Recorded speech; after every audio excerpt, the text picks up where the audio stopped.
भारत का एक और बहुत बड़ा नुकसान किया गया।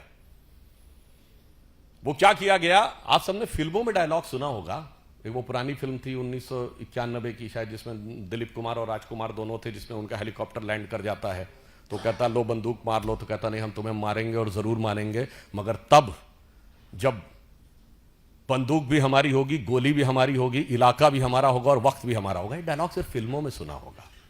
परंतु ऐसा नहीं है। महमूद गजनी के साथ आए हुए इतिहासकार ने लिखा है कि एक हिंदू शाही डायनेस्टी थी, आप में तो अब किसी को नाम में नहीं पता होगा, उसकी राजधानी काबुल थी, जिसका नरेश धर्मपाल जब ये लूट के गया और धर्मपाल से युद्ध के बाद भी वो गया और आज के जो कजाकिस्तान की तरफ, और उसे पता चला कि तुर्क राजाओं ने महमूद गजनी को घेर लिया है, तो अलबरूनी ने लिखा है, अलबरूनी ने लिखा है, क्या लिखा? उसने कहा जब घेर लिया है तो वो धर्मपाल उसको कहता है कि मैं 2000 घुड़सवार, 10,000 सैनिक और 100 हाथियों के साथ तुम्हारी मदद करने को आने को तैयार हूं, मगर किस लिए? इसलिए नहीं कि मैं तुम्हें बचाना चाहता हूं, इसलिए कि तुम्हें मारने का संकल्प मैंने लिया था, तो मैं अपने अलावा किसी और को तुम्हें पराजित करते हुए और तुम्हें मारते हुए नहीं देखना चाहता।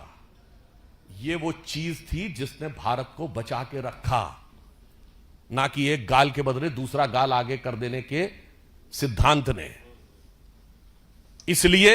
इसी के लिए श्रद्धेय अटल बिहारी वाजपेयी जी ने पूछा था, आज सोमनाथ जो दिखाई पड़ रहा है, माननीय प्रधानमंत्री जी ने जिन भाव की अभिव्यक्ति की है, वो दर्शाता है कि भारतीय संस्कृति की वो जीवनी शक्ति थी, वो संघर्ष शक्ति थी, जिसने दुनिया के सबसे बर्बर आक्रमणों को भी झेल कर अपने को बचा के रखा, जिसके लिए अटल जी ने लिखा था कि दुनिया का इतिहास पूछता रोम कहां, यूनान कहां है, घर घर में शुभ अग्नि जगाता वो उन्नत ईरान कहां है, दीप बुझे पश्चिमी जगत के छाया जब बर्बर अंधियारा, तभी चीर कर तम की छाती चमका हिंदुस्तान हमारा। और जो चमक थी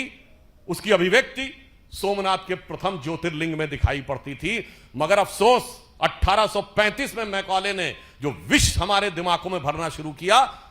2035 में प्रधानमंत्री जी ने कहा उस विष से मुक्त करनी है, उस विष का बहुत बड़ी विष बेल को काटने का प्रतीक सोमनाथ का मंदिर था।